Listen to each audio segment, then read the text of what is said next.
Hey guys, just wanted to take a minute to show you my washer and dryer set here. Works perfectly. It's a Maytag matching set. Dryer's electric, and right now we've got the washer set here on a normal cycle with high and low agitation, filling up with water. It's got the agitator in the middle that does work properly. Should only spin in one direction, not back the other way. Like I said, we'll let that fill up and you'll get to see that it's agitating correctly, drains the water out like it's supposed to, and then has a nice, fast, smooth spin cycle. And then we'll move those clothes over to the dryer and show you that the dryer is working properly. Alright guys, and it has switched over to agitating. I've got a big old fan going, so it's kind of hard to hear it, but it's also pretty quiet too, as far as the agitation goes. But I'll lift this up and show you that it is in fact agitating.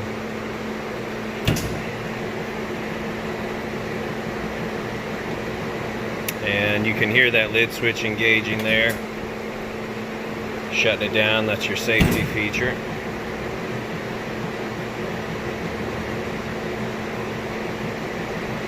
So we'll allow it to finish that up, and I'll show you that it drains the water out correctly.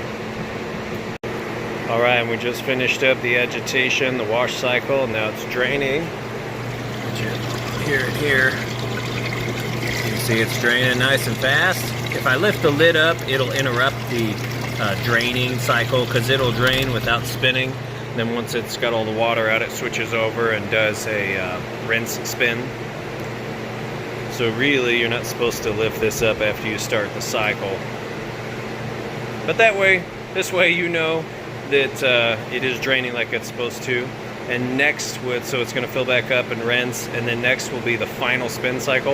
And I will lift this lid up. It'll shut it down, but you'll be able to see that it's spinning nice and fast. And you can hear that it's nice and smooth as well.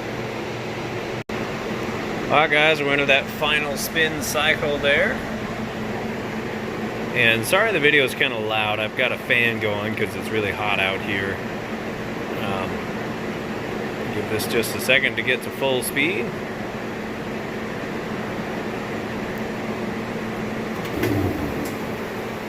There you go, you can see it spinning nice, fast, even. Lid switch works. I'll let that go ahead and finish up.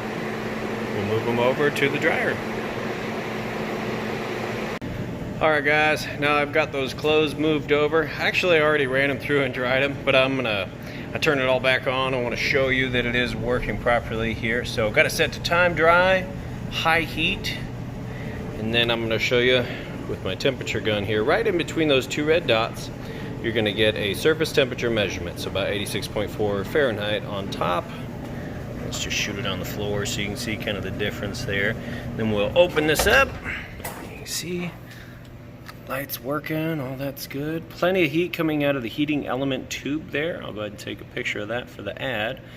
And so the heat's pretty hot coming out of that tube. Then the inside of your dryer is going to get anywhere from about 95 up to 195. That just depends on what you have the heat setting at here, because you do have delicate for your delicates. Then you can control that all the way up to full blast heat, which is what I typically use for everything. So you can hear it sounds great. That's going to be it. I'll go ahead and get these listed up for sale. If you have any questions at all, feel free to reach out. Thanks and have a great day.